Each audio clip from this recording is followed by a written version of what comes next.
Hello, everyone. Welcome back. And we're going to continue reading Thomas Pynchon's The Crying of Lot 49, beginning with Chapter 3. Things then did not delay in turning curious. If one object behind her discovery of what was she was to label the Trastero system, or often only the Trastero, as if it might be something's secret title, were to bring it to an end, her encapsulation in the tower, then that night's infidelity with Metzger would logically be the starting point for it. Logically. That's what would come to haunt her most, perhaps, the way it fitted logically together. As if, as she guessed in that first minute in San Narciso, there were revelation in progress all around her. Much of the revelation was to come through the stamp collection Pierce had left, his substitute often for her. Thousands of little colored windows into deep vistas of space and time, savannas teeming with elands and gazelles, galleons sailing west into the void, Hitler heads, sunsets, cedars of Lebanon, allegorical faces that never were. He could spend hours peering into each one, ignoring her. She had never seen the fascination. The thought that now it would all have to be inventoried and appraised was only another headache. No suspicion at all that it might have something to tell her. Yet, if she hadn't yet set up to be sensitized, first by her peculiar seduction, then by the other almost offhand things that, after all, could the mute stamps have told her, remaining then as they would have only ex-rivals, cheated as she by death, about to be broken up into lots en route to any number of new masters. It got seriously underway, this sensitizing, either with the letter from Mucho or the evening she and Metzger drifted into a strange bar known as the Scope. Looking back, she forgot which had come first. The letter itself had nothing much to say. It had come in response to one of her dutiful, more or less rambling, twice-a-week notes to him, in which she not confessed to her scene with Metzger because Mucho, she felt, somehow would know. Would then proceed at a KCUF record hop to look out again across the gleaming gym floor, and there, in one of the giant keyholes inscribed for basketball, see groping her vertical backstroke, a little awkward opposite any boy. The heels might make her an inch taller than a Sharon, Linda, or Michelle, 17, and what is known as a hip one, whose velveted eyes ultimately, statistically, would meet Mucho's and respond, and the thing would develop then groovy, and as it would when you found you couldn't get statutory rape, really, out of the back of your law-abiding head. She knew the pattern because it had happened a few times already, though Oedipa had been most scrupulously fair about it, mentioning the practice only once. In fact, another three in the morning and out of a dark dawn sky, asking if he wasn't worried about the penal code. Of course, said Mucho, after a while. That was all. But in his tone of voice, she thought she heard more, something between annoyance and agony. She wondered if worrying affected his performance. Having once been 17 and ready to laugh at almost anything, she found herself then overcome by, call it a tenderness she'd never go quite to the back of lest she got bogged. It kept her from asking too many more questions. Like all their inabilities to communicate, this too had a virtuous motive. It may have been an intuition that the letter would be outless inside that made Oedipa look more closely at its outside when it arrived. At first she didn't see. It was an ordinary Mucho-esque envelope, swiped from the station, ordinary airmail stamp. To the left, the cancellation of blurb, put on by the government, report all obscene mail to your postmaster. Idly, she began to skim back through Mucho's letter, after reading it to see if there were any dirty words. Metzger, it occurred to her, what is a potsmaster? Guy in the scullery, replied Metzger, authoritatively from the bathroom. In charge of all the heavy stuff, canner kettles, gunboats, Dutch ovens. She threw a brassiere in at him and said, I'm supposed to report all obscene mail to my potsmaster. So they make misprints, Metzger said. Let them, as long as they're careful about not pressing the wrong button, you know. It may have been the same evening that they happened to come across the Scope, a bar out in the way to L.A. near the Yoyodyne plant.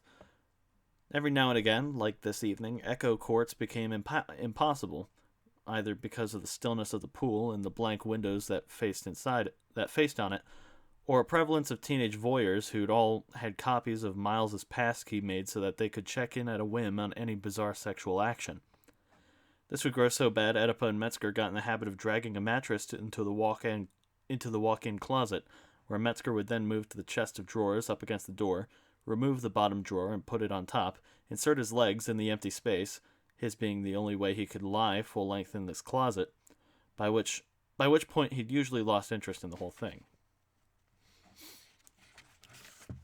The scope proved to be a haunt for electronics assembly people from Yoyodyne.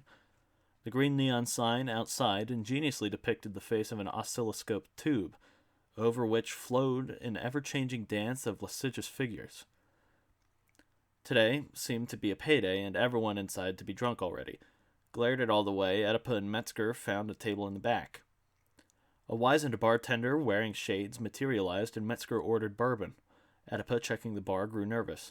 There was this je ne sais quoi about the scope crowd. They all wore glasses and stared at you, silent, except for a couple, three near the door, who were engaged in a nose-picking contest, seeing how far they could flick it across the room. A sudden chorus of whoops and yibbles burst from a kind of jukebox at the far end of the room. Everybody quit talking. The bartender tiptoed back with the drinks. "What's happening?" Oedipa whispered. "That's by Stockhausen," the hip graybeard informed her. "The early crowds tend to dig your Radio Cologne sound. Later on we really swing. We're the only bar in the area, you know, that has a strictly electronic music policy. Come on around Saturdays. Starting midnight, we have a sine wave session. That's a live get-together. Fellas come in just to jam from all over the state. San Jose, Santa Barbara, San Diego." "Live?" Metzger said. "Electronic music? Live?" "They put it on the tape here, live, fella. We got a whole back room full of your audio oscillators, gunshot machines, contact mics, everything, man. That's for if you didn't want to bring your axe, see, but you get a feeling if you want to swing with the rest of us cats, there's always something available." "No offense," said Metzger with a winning Baby Igor smile. A frail young man in a drip-dry suit slid into the seat across from them, introduced himself as Mike Fallopian, and began proselytizing for an organization known as the Peter Pingwood Society. "You one of those right-wing nut outfits?" inquired the diplomatic Metzger. Fallopian twinkled. "They accuse us of being paranoids." "They?" inquired Metzger, twinkling also. "Us?" asked Oedipa. The Peter Pingwood Society was named for a commanding officer of the Confederate man-of-war Disgruntled, who, early in 1863, had set sail with a daring plan of bringing a task force around Cape Horn to attack San Francisco, and thus open a second front of the war for Southern independence. Storms and scurvy managed to destroy or discourage every vessel in this armada except for the game little Disgruntled, which showed up off the coast of California about a year later. Unknown, however, to Commodore Pingwood, Tsar Nicholas II of Russia had dispatched his Far East fleet, 4 corvettes and 2 clippers, all under the command of one Rear Admiral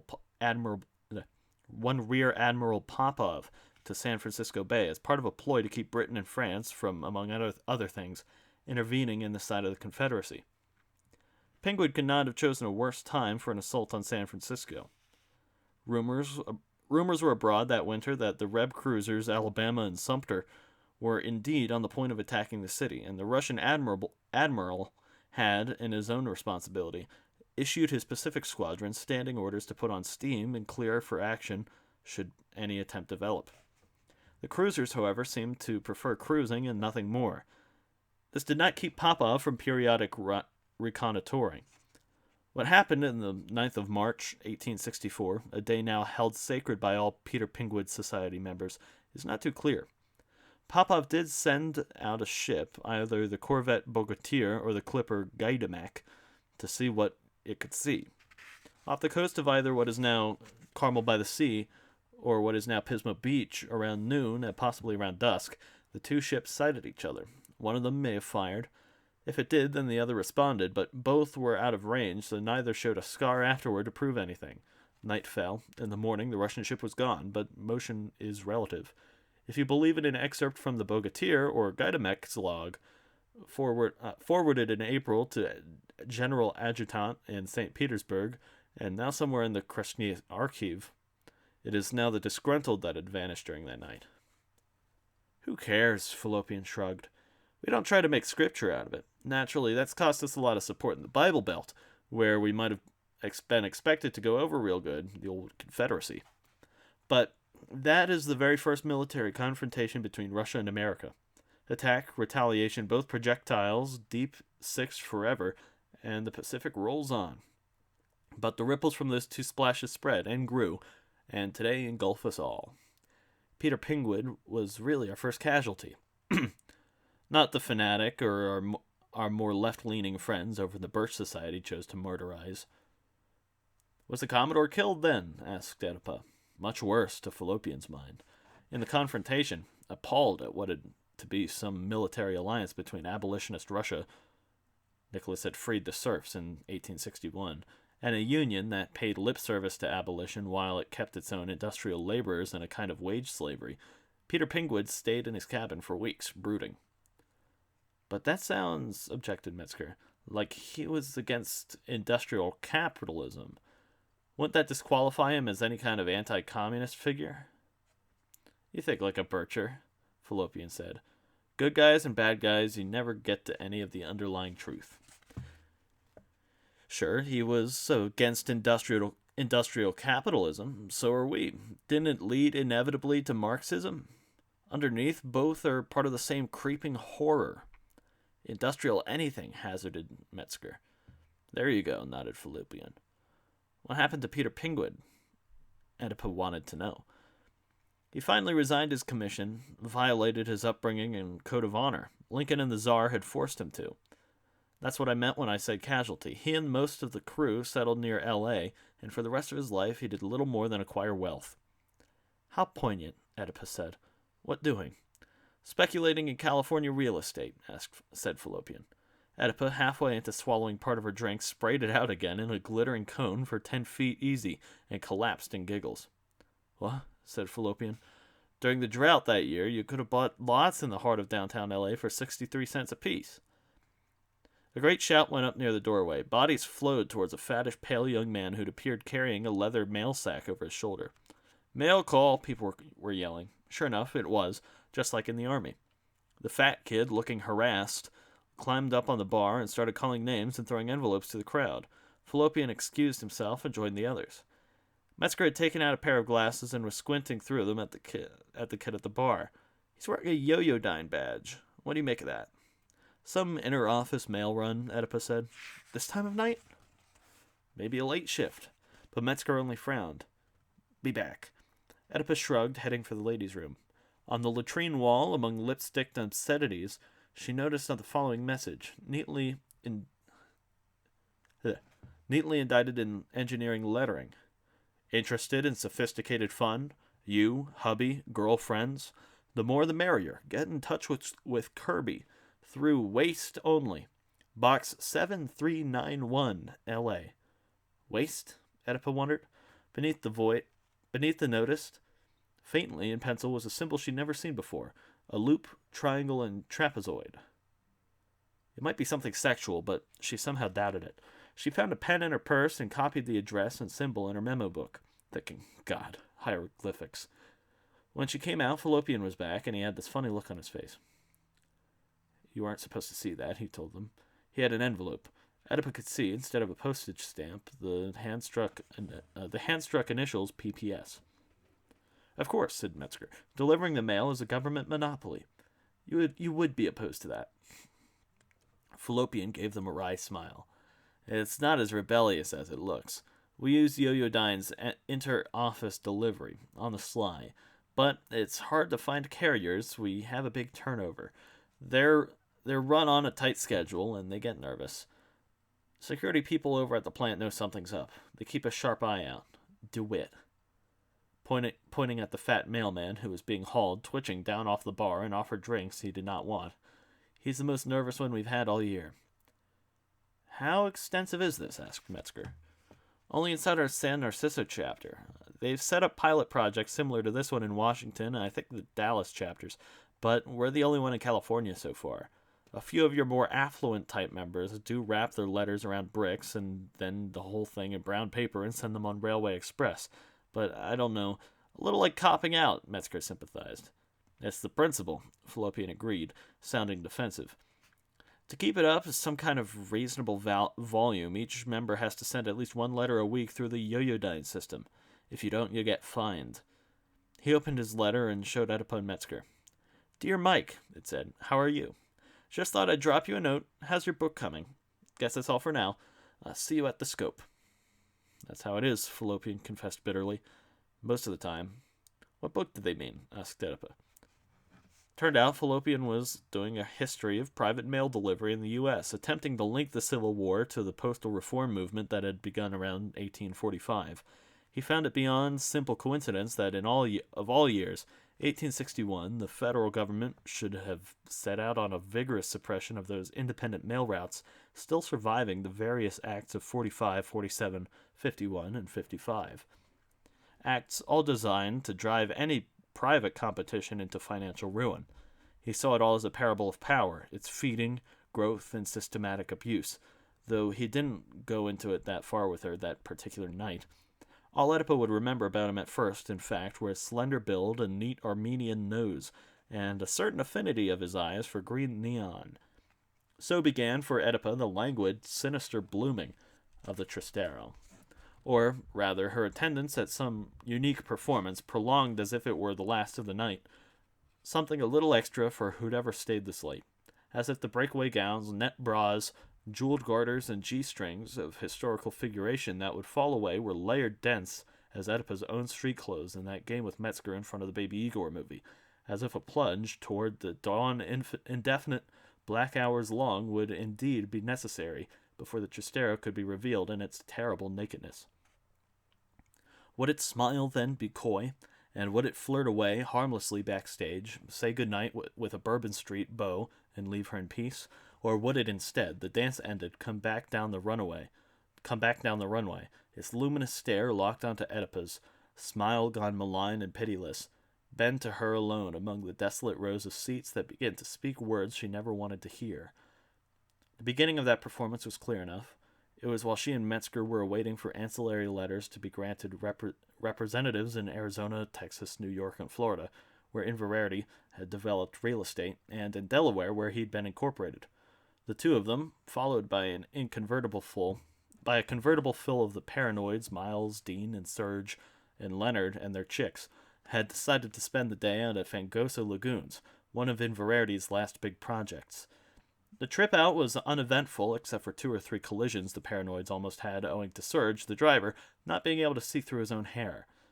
He was persuaded to hand over the wheel to one of the girls. Somewhere beyond the battening, urged sweep of the 3-bedroom houses, rushing by their thousands across all the dark beige hills, somehow implicit in an arrogance or bite to the smog the more inland somnolence of San Narciso did lack, lurked the sea, the unimaginable Pacific, the one to which all surfers, beach pads, sewage disposal schemes, tourist incursions, stunned homosexuality, chartered fishing are irrelevant. The whole left by the moon's tearing free and the monument to her exile. You could not hear or even smell this, but it was there. Something tidal began to reach feelers in past eyes and eardrums, perhaps to arouse fractions of brains current our most gossamer microelectrode is yet too gross for finding. Oedipus had believed, long before leaving Kinneret, that some principle of the sea as redemption for Southern California. Not, of course, for her own section of the state, as seemed not to need none. Some unvoiced idea that no matter what you did to its edges, the true Pacific stayed inviolate and integrated, or assumed the ugliness at any edge of some more general truth. Perhaps it was only that notion, its arid hope, she sensed this as this forenoon, that made their seaward thrust, which would stop short of any sea.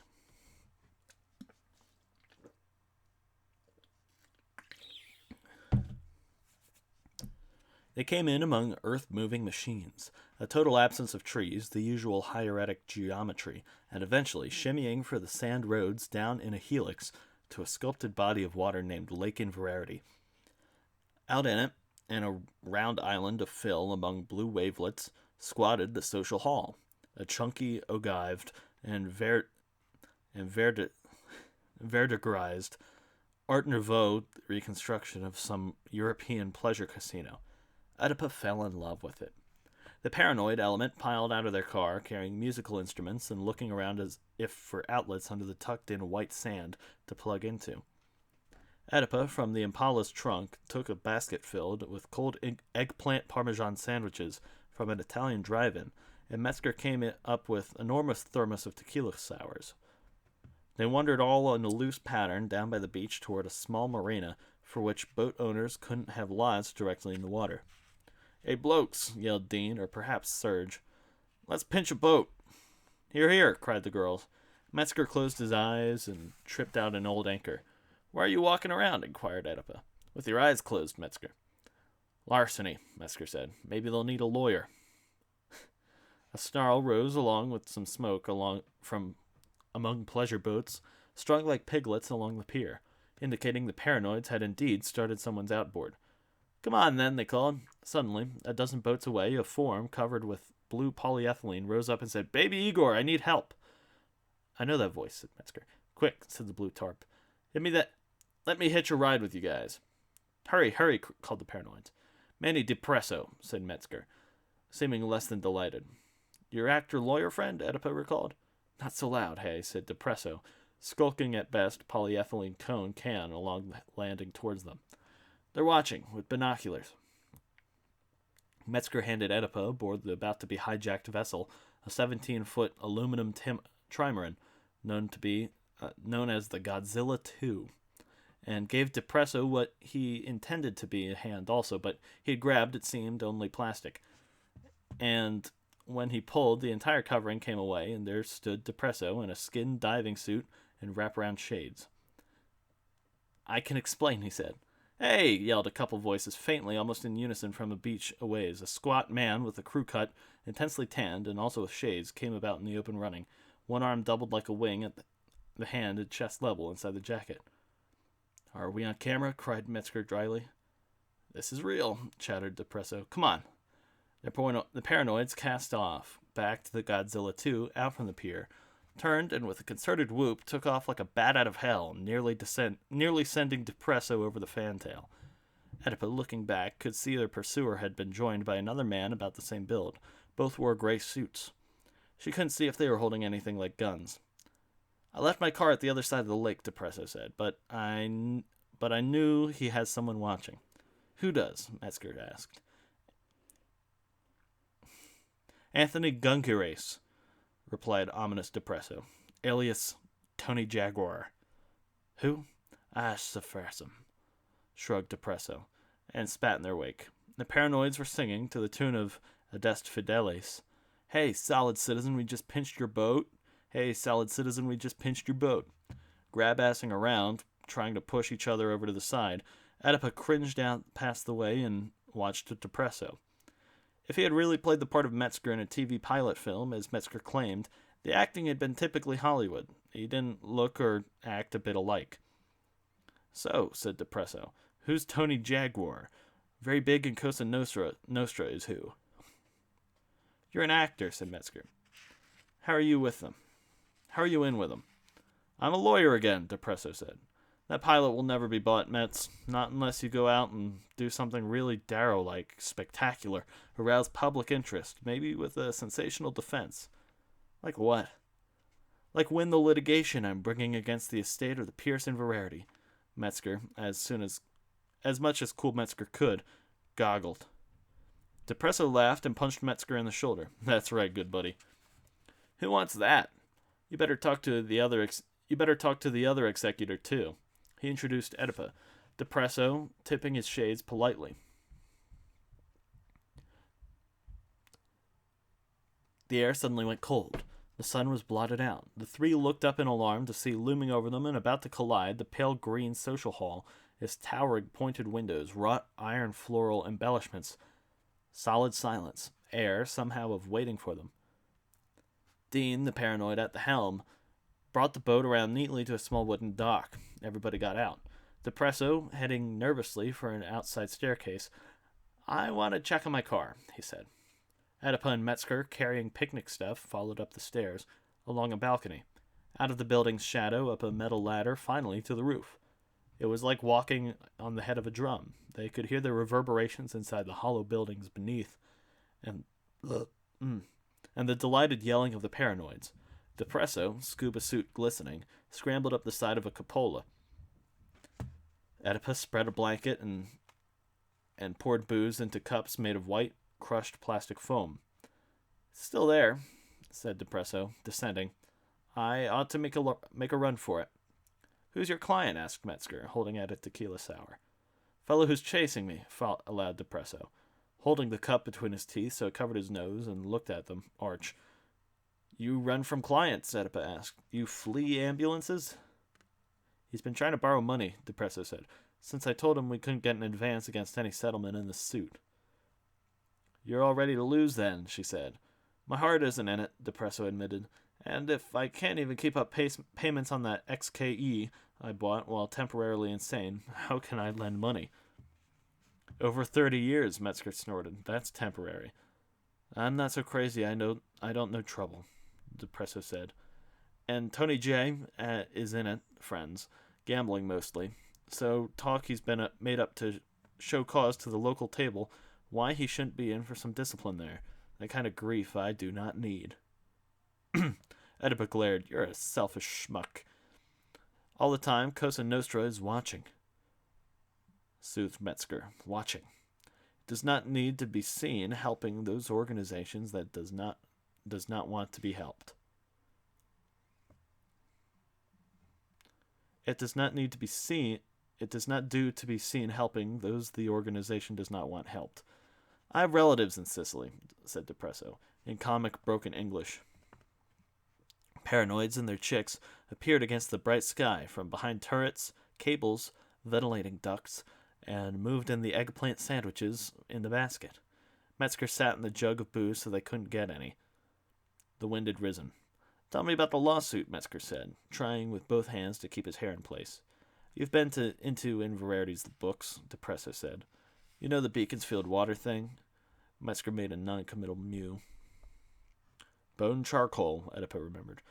Yeah, well, Tony Jaguar, my client, supplied some bones, said Depresso. He alleges Inverarity never paid him. That's what it's about. Offhand, Metzger said. That doesn't sound like Inverarity. He was scrupulous about payments like that, unless it was a bribe. I only did his legal tax deduction, so I wouldn't have seen it if it was. What construction firm did your client work for? Construction firm? Squinted Depresso. Metzger looked around. The paranoids and their chicks may have been out of earshot. Human bones, right? Depresso nodded yes. All right, that's how we got them. Different highway outfits in the area. One Inverarity had bought into. They got the contracts. All drawn up in the most kosher fashion, Manfred. If there was a payola in there, I doubt it got written down. How? Inquired Oedipus. Are road builders in any position to sell bones, pray? Old cemeteries have to be ripped up, Metzger explained. Like in the path of East San Narciso Freeway. It had no right to be there, so we just barreled on through, no sweat. No bribes, no freeways, Depresso, shaking his head. These bones came from Italy, a straight sale, some of them. Waving out in the lake, are down there to decorate the bottom of for the scuba nuts. That's what I've been doing today, examining the goods in dispute. Till Tony started chasing, anyway. The rest of the bones were used in the R&D phase of the filter program, back around the early 50s, way before cancer. Tony Jaguar says he harvested them all from the bottom of Lago di Pieta. My God, Metzger said, soon as his name registered. GIs? About a company, said Mandy Depresso. Lago di Pieta was near the Tyrrhenian coast, somewhere between Naples and Rome, and had been the scene of a now ignored, in 1943 tragic, battle of attrition in a minor pocket developed during the advance on Rome. For weeks, a handful of American troops, cut off and without communications, huddled on the narrow shore of the clear and tranquil lake, while from the cliffs that tilted vertiginously over the beach, Germans hit them that day and night with plunging, enfilading fire. The water of the lake was too cold to swim. You died of exposure before you could reach any safe shore. There were no trees to build rafts with, No planes came over except for the occasional Stuka with the strafing in mind. It was remarkable that so few men held out so long. They dug in as far as a rocky beach would let them. They sent small raids up the cliffs that mostly never came back, but did succeed in taking out a machine gun once.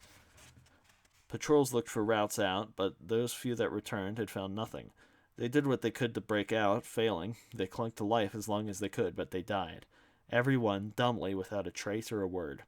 One day the Germans came down from the cliffs, and their enlisted men put all the bodies that were on the beach into the lake, along with what weapons and other material were no longer of use to either side. Presently the bodies sank, and stayed where they were till the early 50s, when Tony Jaguar, who'd been a corporal in an Italian outfit, attached to the German force at Lago di Pieta, and knew about what was at the bottom, decided along with some colleagues that he could salvage, to see what he could salvage. All they managed to come up with was bones. Out of some murky train of reasoning, which may have included the observed fact that American tourists, beginning then to be plentiful, would pay good dollars for almost anything, and stories about forest lawn and the American cult of the dead, possibly some dim hope that Senator McCarthy, and others of his persuasion in those days, having achieved a certain ascendancy over the rich Cretanite from across the sea, would somehow refocus attention on the fallen of World War II, especially ones whose corpses had never been found. Out of some such labyrinth of assumed motives, Tony Jaguar decided he could surely unload his harvest of bones on some American someplace. Through his contacts in the family, known these days as Cosa Nostra, he was right. An import-export firm bought the bones, sold them to a fertilizer enterprise, which may have used one or two femurs for laboratory tests, but eventually decided to phase entirely into menhaden instead, and transferred the remaining several tons to a holding company, which stored them in a warehouse outside of Fort Wayne, Indiana, for maybe a year before Beaconsfield got interested. Aha, Metzger leaped. So it was Beaconsfield bought them, not Inverarity. The only shares he held were in Osteolysis Incorporated, the company that set up to develop the filter, never in Beaconsfield itself. You know, blokes, remarked one of the girls, a long-waisted, brown-haired lovely in a black knit leotard and pointed sneakers. Saul has the most bizarre resemblance to that ill Jacobin revenge play we went to last week. The Courier's Tragedy, said Miles. She's right. The same kind of kinky thing, you know, bones of lost battalion and lake, fished up, turned to charcoal. They've been listening, screamed Depresso. Those kids, all the time. Someone listens in, snoops. They bug your apartment. They tap your phone. But we don't repeat what we hear, said another girl. None of us smoke Beaconsfields anyway. We're all in pot. Together, but no joke. For Leonard, the drummer, now reached into the pocket of his beach robe and produced a fistful of marijuana cigarettes and distributed them among his chums. Metzger closed his eyes, turned his head, muttering, "Possession." "Help," said Depresso, looking back with a wild eye and open mouth across the lake. Another runabout had appeared and was headed towards him. Two figures in gray suits crouched behind its windshield. Metz, I'm running for it. If he stops by here, don't bully him. He's my client. And he disappeared down the ladder. Adipa, with a sigh, collapsed on their back and stared through the wind at the empty blue sky. Soon she heard the Godzilla 2 starting up. Metzger, it occurred to her, he's taking the boat. We're marooned. So they were, until well after the sun had set, and Miles, Dean, Serge, and Leonard, and their chicks, by holding up the glowing roaches of their cigarettes like a flip card section at a football game, came out to spell alternate S's and O's, attracted the attention of the Fangoso Lagoons security force, a garrison across the night made up of one-time cowboy actors and LA motorcycle cops. The time in between had been whiled away with songs by the Paranoids and juicing, and feeding pieces of eggplant and sandwich into a flock of not-too-bright seagulls who'd mistaken Fangoso Lagoons for the Pacific, and hearing the plot of The Courier's Tragedy by Richard Warfinger, related near to unintelligible by 8 memories unlooping progressively into regions as strange to map as the rising coils and clouds of pot smoke. It got so confusing that the next day Oedipa decided to go see the play herself, and even conned Metzger into taking her. The Courier's Tragedy had been put on by San Narciso group known as the Tank Players. The Tank being a small arena theater located out between the traffic analysis firm and a Wildcat transistor outfit that hadn't been there the last year and wouldn't be this coming, but meanwhile was underselling even the Japanese and hauling in loot by the steam shovelful. Oedipa and a reluctant Metzger came in only on a party-filled house. Attendance did not swell by the time the play started, but the costumes were gorgeous and the lighting imaginative. And though the words were all spoken in the transplanted Middle Western stage British, Oedipa found herself, after 5 minutes, sucked utterly into the landscape of evil Richard Warfinger had fashioned for his 17th century audiences. So pre-apocalyptic, death-wishful, sensually fatigued, unprepared, a little poignantly, for that abyss of civil war that had been waiting, cold and deep, only a few years ahead of him. Angelo, then evil Duke of Squamuglia, has perhaps 10 years before the play's opening murdered the good Duke of the adjoining Fagio by poisoning the feet of the image of Saint Narcissus, Bishop of Jerusalem, in the court chapel. Which feet the Duke was in the habit of kissing every Sunday at Mass. This enables the evil, illegitimate son, Pasquale, to take over as regent for his half-brother Niccolo, the rightful heir and the good guy of the play till he comes of age. Pasquale, of course, has no intention of letting him live so long. Being in the thick with the Duke of Squamuglia, Pasquale plots to do away with the young Niccolo by suggesting a game of hide-and-seek, and then finessing him into crawling inside of an enormous cannon, which a henchman is then to set off, hopefully blowing the child, as Pasquale recalls ruefully, later on in the third act, out in a bloody rain to feed our fields, amid the maenad of the nighters' song, and sulphurous cantus firmus. Ruefully, because the henchman, a likable schemer named Ercole, is secretly involved with the dissident elements of the court of Fagio, who went to keep Niccolo alive. So he contrives to stuff a young goat into the cannon instead, meanwhile smuggling Niccolo out of the ducal palace disguised as an elderly procuress. This comes out in the first scene, as Niccolo confides his history to a friend, Domenico. Niccolo, at this point grown up, hanging around the court of his father's murderer, Duke Angelo, and masquerading as a special courier at the Thurn and Taxis family, who at the time held a postal monopoly throughout most of the Holy Roman Empire. What is he trying to do, ostensibly, is develop a new market, since the evil Duke of Squamuglia has dreadfully refuted, even with the lower rates and faster service of the Thurn and Taxi system, to employ any but his own messengers in communicating with his stooge Pasquale over the neighboring Fagio. The real reason Niccolo is waiting around is, of course, to get a crack at the Duke. Evil Duke Angelo, meanwhile, is scheming to amalgamate the duchies of Squamuglia and Fagio by marrying off the only royal female available, his sister Francesca, to Pasquale, the Fagian usurper. The only obstacle in his way of this union is that Francesca is Pasquale's mother, her illicit liaison with the good ex-Duke of Fagio being one reason Angelo had him poisoned to begin with. There is an amusing scene where Francesca deliberately seeks to remind her brother of the social taboos against incest. They seem to have slipped her mind, replies Angelo, during the 10 years he and Francesca have been having their affair. Incest or no, the marriage must be.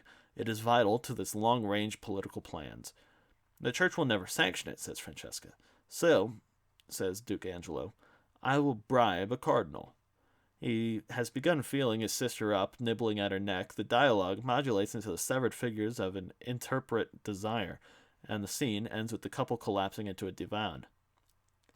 The act itself closes with Domenico, to whom the naive Niccolo started it off by spilling his secret, trying to get in to see Duke Angelo and betray his dear friend. The Duke, of course, is in his apartment busy knocking off a piece, and the best Domenico can do is an administrative assistant who turns out to be the same Ercole who once saved the life of young Niccolo and aided his escape from Fagio. This he presently confesses to Domenico, though only after having enticed that informer into foolishly bending over and putting his head into a curious black box on the pretext of showing him a pornographic diorama. The steel vise promptly clamps into the faithless Domenico's head, and the box muffles his cries for help. Ercole binds his hands and feet with scarlet silk cords, lets him know what he's run afoul of, reaches to the box with a pair of pincers, tears out Domenico's tongue, stabs him a couple times, pours into the box a beaker of aqua regia, enumerates a list of other goodies, including castration, that Domenico will undergo before he's allowed to die. all amid screams, tongueless attempts to pray, agonized struggles from the victim. With the tongue impaled on his rapier, Ercole runs to a burning torch set on the wall, sets the tongue aflame by waving it around like a madman, concludes the act by screaming, "Thy pitiless son Manning is most meet. Thanks, Ercole, the zany paraclete. Descended this malign, unholy ghost. Let us begin thy frightful Pentecost." The lights went out, and in the quiet, somebody across the arena from Oedipa distinctly said, "Ick." Metzger said, "You want to go?" "I want to see about the bones," said Oedipa. She had to wait till the fourth act. The murder was largely spent on protracted torture and eventual murder of a prince of the church who prefers martyrdom to sanctioning Francesca's marriage to her son. The only interruptions came when Ercole, spying on the cardinal's agony, dispatches couriers to the good guy element back to Fagio, who have it in for Pasquale, telling them to spread the word that Pasquale is planning to marry his mother, calculating this ought to rile up public opinion some, and another scene in which Niccolo, passing the time of day with one of the Duke Angelo's couriers, tells the tale of the Lost Guard, a body of some 50 hand-picked knights, the flower of Phrygian youth, who once rode as protection for the good Duke. One day, out on maneuvers around the frontiers of Squamuglia, they all vanished without a trace, and shortly afterward the good Duke got poisoned. Honest Niccolo, who always has difficulty hiding his feelings, observes that the two events turn out to be all connected, and this could be traced to Duke Angelo. Boy, the Duke better watch out, is all. The other courier, one Vittorio, takes offense, vowing in an aside to report this treasonable talk to Angelo at the first opportunity. Meanwhile, back at the torture room, the cardinal is now being forced to bleed into a chalice and consecrate his own blood, not to God, but to Satan. They all cut off his big toe, and he's made to hold it up like a host and say, "This is my body." The keen-witted Angelo, observing that it's the first time he's told anything like the truth in 50 years of systematic lying. Altogether the most anti-clerical scene, perhaps intended as a sop to the Puritans of the time, a useless gesture because none of them ever went to plays, regarding them for some reason as immoral. The third act takes place in the court of Fagio and is spent murdering Pasquale as the culmination of a coup stirred up by Ercole's agents. While the battle rages in the streets outside the palace, Pasquale is locked up in the patrician hothouse, holding an orgy. Present at the merrymaking is a fierce black performing ape, brought back from a recent voyage to the Indies. Of course, it is somebody in an ape suit who at a signal leaps on Pasquale from a chandelier, at the same time as half a dozen female impersonators, who now have been up and lounging around in the guise of dancing girls, also move on the usurper from all parts of the stage. For about 10 minutes, the vengeful crew proceeded to maim, strangle, poison, burn, stomp, blind, and otherwise have at Pasquale, while he describes intimately his varied sensations for our enjoyment. He dies, finally, in extreme agony, and in marches one Ganario, a complete non-entity, to proclaim himself interim head of state until the rightful Duke Niccolo can be located. There was an intermission. Metzger lurched into the undersized lobby to smoke. Oedipa headed to the ladies' room. She looked idly around for the symbols she'd seen the other night in the scope, but all the walls, surprisingly, were blank. She could not say why, exactly, but felt threatened by this absence of even the most marginal try at communication latrines are known for. Act 4 of the Courier's tragedy discloses evil Duke Angelo in a state of nervous frenzy. He's learned about the coup in Fagio, and the possibility that Niccolo may be alive somewhere after all. Word has reached him that Gennaro is levying a force to invade Squamuglia, also a rumor that the Pope is about to intervene because of the Cardinal's murder. Surrounded by treachery on all sides, the Duke has Ercole, whose true role he still does not suspect, finally summoned the Thurn and Taxis Courier. Figuring he can no longer trust his own men, Ercole brings in Niccolo to await the Duke's pleasure.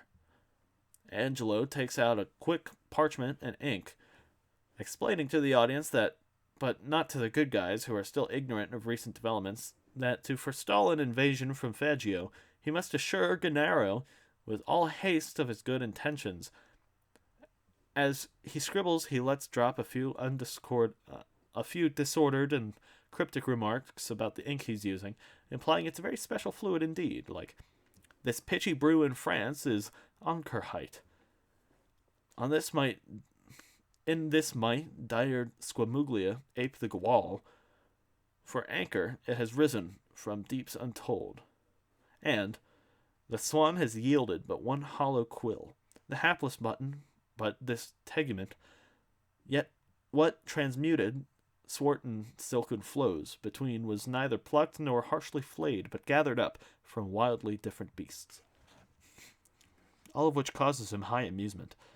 The message to Canario completed and sealed, Niccolo tucks it in his doublet and takes off for Fagio, still unaware, as is Ercole, of the coup and his own impending restoration as rightful Duke of Fagio. Scene switches to Gannaro, at the head of a small army, en route to invade Squamuglia. There's a lot of talk to the effect of if that Angelo wants peace, he'd better send a messenger to let them know that before they reach the frontier. Otherwise, with great reluctance, they will hand his ass to him. Back to Squamuglia, where Vittorio, the Duke's courier, reports how Niccolo has been talking treason.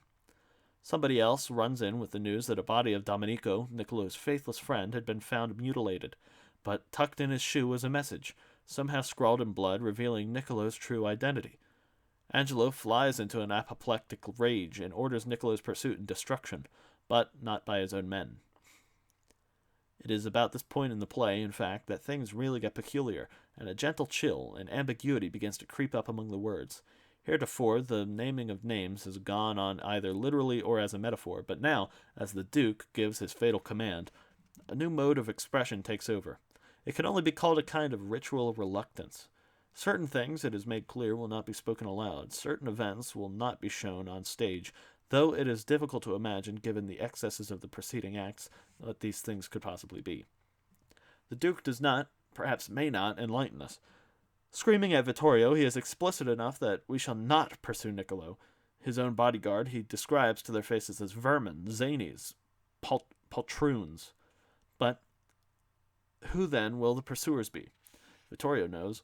Every flunky in the court, idling around in their Squamuglia livery and exchanging significant looks, knows. It is all a big in-joke. The audiences of the time knew. Angelo knows, but he does not say. As close as he comes, does not illuminate. Let him that vizard keep into his grave. That vain usurping of an honored name will dance his mask as if it were the truth, and list the poniards swift of those who, sworn to punctual vendetta, never sleep, lest it at the palest whispers of the name, sweet Niccolo hath stolen. One trice he lost, and bringing down in a fell and soulless doom, unutterable. Back to Gannaro and his army. A spy arrives from Squamuglia to tell them Niccolo's on the way. Great rejoicing, in the midst of which Gannaro, who seldom converses, only orates, begs everybody remember that Niccolo is still riding under the Thurn and Taxis colors. The cheering stops. Again, as in Angelo's court, the curious chill creeps in. Everyone on stage, having clearly been directed to do so, becomes aware of a possibility. Gennaro, even less enlightening than Angelo was, invokes the protection of God and St. Narcissus for Niccolo, and they all ride on. Gennaro asks a lieutenant where they are. Turns out they were only a league or so from the lake where Fagio's lost guard were seen before their mysterious disappearance. Meanwhile, at Angelo's palace, wily Ercole's string is run out at last. Accosted by Vittorio and half a dozen others, he's charged with the murder of Domenico.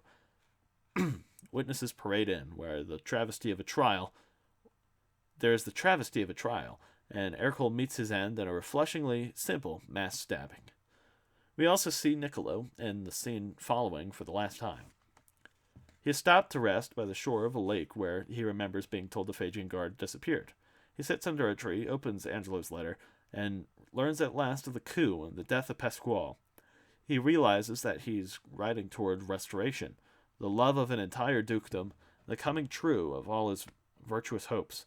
Leaning against the tree, he reads parts of the letter aloud, commenting, sarcastic, on what it is blatantly a pack of lies, devised to soothe Gennaro until Angelo can muster his own army of Squamuglians to invade Fagio. Off stage, there is the sound of footpads. Niccolo leaps to his feet, staring up at one of the radical aisles. hand frozen at the hilt of his sword, he trembles and cannot speak. Only stutter. In what may be the shortest line ever written in blank verse, as if breaking out in some dream's paralysis, he begins, each step an effort to retreat.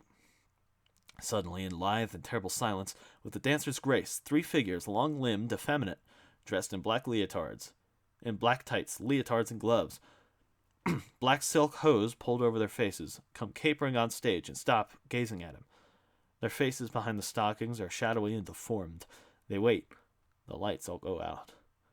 Back in Squamuglia, Angelo is trying to muster an army, without success. Desperate, he assembles those flunkies and pretty girls who are left, ritually locks all his exits and has wine brought in, and begins an orgy. The act ends with Gennaro's forces drawn up by the shores of the lake. An enlisted man comes on to report that a body, identified as Niccolo by the usual amulet placed around his neck as a child, has been found in condition too awful to talk about. Again there is silence, and everybody looks at everybody else. The soldier hands Gennaro a roll of parchment stained in blood, which was found on the body. From its seal we can see it's the letter from Angelo that Niccolo was carrying. Gennaro glances at it, does a double take, reads it aloud. It is no longer the lying document Niccolo read us excerpts from at all, but now, miraculously, a long confession by Angelo of all his crimes, closing with the revelation of what really happened to the lost guard of Fagio. They were, surprise, every one massacred by Angelo and thrown in the lake. Later on, their bones were fished up again and made into charcoal, and the charcoal into ink, which Angelo, having a dark sense of humor, used in his subsequent communications with Fagio, the present document included. But now the bones of those immaculate have mingled in the blood of Niccolo, and innocence with innocence is joined. A wedlock whose sole child is miracle, a life's base lie rewritten into truth. The truth that it is, we all bear testament, this guard of Fagio's noble dead. In the presence of the miracle, all fall to their knees. Bless the name of God, mourn Niccolo, vow to lay Squamuglia waste. But Gennaro ends on a note most desperate. Probably for its original audience a real shock, because it names the last name Angelo did not, and Niccolo tried to. He that we last, as Thurn and Taxius know, now recks no lord but the stiletto's thorn, and tacit lies the gold once knotted horn. No hallowed skein of stars can ward, I trow, whose once been set this trust with Tristero. The word hung in the air as the act ended, and all lights were for a moment cut, hung on the dark to puzzle Oedipimas, but not yet to exert the power overheard was to. The 5th act, entirely an anticlimax, is taken up by the bloodbath Gennaro visits on the court of Squamuglia. Every mode of violent death available to the Renaissance men, including a lye pit, landmines, a trained falcon with envenomed talons, is employed. It plays, as Metzger remarked later, like a Roadrunner cartoon in a blank verse. At the end of it, there is only one character left alive on a stage dense with corpses and the colorless administrator, Gennaro. According to the program, the Courier's tragedy had been directed by Randolph Driblet. He had also played the part of Gennaro, the winner. Look, Metzger, Oedipo said. Come on backstage with me. You know one of them? Said Metzger, anxious to leave. I want to find out something. I want to talk to Driblet. Oh, about the bones. He had a brooding look, Oedipus said. I don't know. It just has me uneasy. 2 things. So close. Fine, Metzger said. And what next? Pick at the VA? March on Washington? God protect me. He addressed the ceiling of the little theater, causing a few heads among the leaving to the swivel. From those overeducated broads with the soft heads and bleeding hearts, I am 35 years old, and I should know better. Metzger, Oedipo whispered, embarrassed, I'm a young Republican. Hap Harrigan comics, Metzger now even louder, which she is hardly old enough to read. John Wayne on Saturday afternoon slaughtering 10,000 Japs with his teeth. This is Oedipimas's World War II, man. Some people today can drive VWs, carry a Sony radio in their shirt pocket. Not this one, folks. She wants to write songs 20 years after it's all. She wants to right wrongs 20 years after it's all over. Raise ghosts, all from a drunken hassle with Manny Depresso. Forgetting her first loyalty, legal and moral, is to the estate she represents. Not to our boys in uniform, however gallant, whenever they died. It isn't that, she protested. I don't care what Beaconsfield uses in its filter. I don't care what Pierce bought from the Cosa Nostra.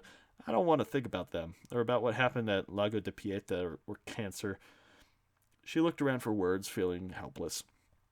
What then? Metzger challenged, getting to his feet, looming. What? I don't know, she said, a little desperate. Metzger, don't harass me. Be on my side. Against whom? Inquired Metzger, putting on shades. I want to see if there's a connection. I'm curious. Yes, you're curious, Metzger said. I'll wait in the car, okay? Oedipa watched him out of sight, then went looking for dressing rooms, circled the annular corridor outside twice before settling on a door in the shadowy interval between two overhead lights. She walked in a soft, elegant chaos, an impression of emanations mutually inferring from the sub-antennas of everybody's exposed nerve endings. A girl removing fake blood from her face motioned Oedipa into a region of brightly lit mirrors. She pushed in, gliding off, sweating biceps and momentary curtains of long swung hair, till at last she stood before Driblet, still wearing his gray Gadaro outfit. It was great, said Oedipa. Feel, said Driblet, extending his arm. She felt. Ganaro's costume was gray flannel. You sweat like hell, but nothing else would really be him, right? Oedipa nodded. She couldn't stop watching his eyes. They were bright black, surrounded by an incredible network of lines, like a laboratory maze for studying intelligence in tears. They seemed to know what she wanted, even if she didn't. You come to talk about the play, he said. Let me discourage you. It was written to entertain people, like horror movies. It isn't literature. It doesn't mean anything. Orphinger was no Shakespeare. Who was he? She said. Who was Shakespeare? It was a long time ago.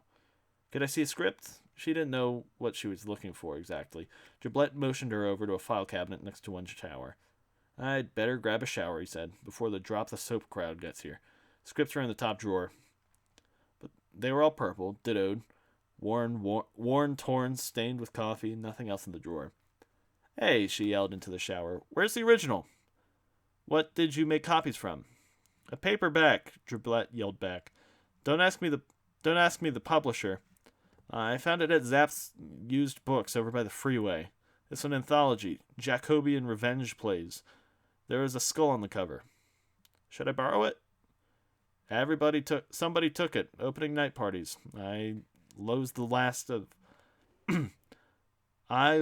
at least a half dozen every time. I lose at least a half dozen every time. She stuck his head in the shower. The rest of his body was wreathed in steam, giving his head an eerie balloon-like buoyancy.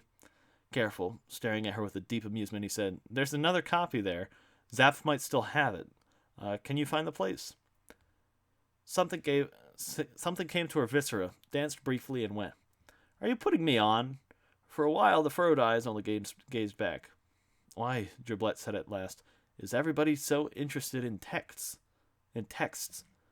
Who else? Too quickly. Maybe she had only been talking in general.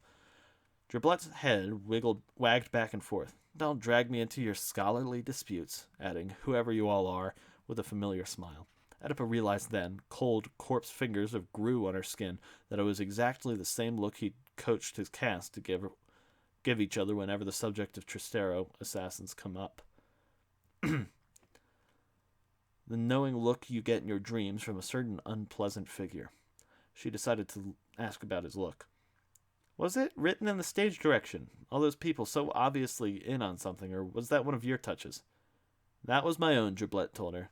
That, and actually bringing the three assassins on stage in the 4-act. Warfinger didn't show them at all, you know. Why did you? Had you heard about them somewhere else? You don't understand, getting mad. You guys, you're like Puritans are about the Bible, so hung up with words. You don't know that the play exists, not in the file cabinet, not in any paperback you're looking for, but a hand emerged from the veil of shower steam to indicate his suspended head. In here, that's what I'm here for. To give the spirit flesh. The words, who cares? They're rote noises to hold line bashes with. To get past the bone barriers around the actor's memory, right? But the reality is in this head, mine. I'm the projector at the planetarium. All the closed little universe visible in the circle of that stage is coming out of my mouth, eyes, and sometimes other orifices also. But she couldn't quite let it go. What made you feel differently than Warfinger did about this Trastero? At the word, Giblet's face abruptly vanished, back into the steam, as if switched off. Oedipus hadn't wanted to say the word. He had managed to create around it the same aura of ritual reluctance here, offstage, as he had on. If I were to dissolve in here, speculated the voice out of the drifting steam, be washed down the drain into the Pacific, what you saw tonight would vanish too. You, that part of you so concerned, God knows how, with that little world, would also vanish. The only residue, in fact, would be things Warfinger didn't lie about. Perhaps Squamuglia and Fagio, if they ever existed. Perhaps the Thurn and Taxis mail system. Stamp collectors tell me it did exist. Perhaps the other also, the adversary. But they would be traces, fossils, dead, mineral without the value of potential. You could fall in love with me. You could talk to my shrink. You can hide a tape recorder in my bedroom, see what I talk about from wherever I am and when I sleep. You want to do that. You could put together clues, develop a thesis or several about why characters reacted to the Trastero possibility the way they did, why the assassins came on, why the black costumes. You could waste your life that way and never touch the truth. Warfinger supplies words and a yarn. I give them life. That's it. He fell silent. The shower splashed. Giblet? Oedipus called after a while. His face appeared briefly. We could do that. He wasn't smiling. His eyes waited at the center of the webs. I'll call, said Oedipus. She left, and it was all the way outside before thinking. I went in there to ask about Bones, and instead we talked about the Trastero thing. She stood in a nearly deserted parking lot watching the headlights of Metzger's car come at her, and wondered how accidental it had been. Metzger had been listening to the car radio. She got in and rode with him 2 miles before realizing that the whimsies of nighttime reception were bringing them KCUF down from Kinneret, and that the disc jockey talking was her husband, Mucho. The end of chapter 3.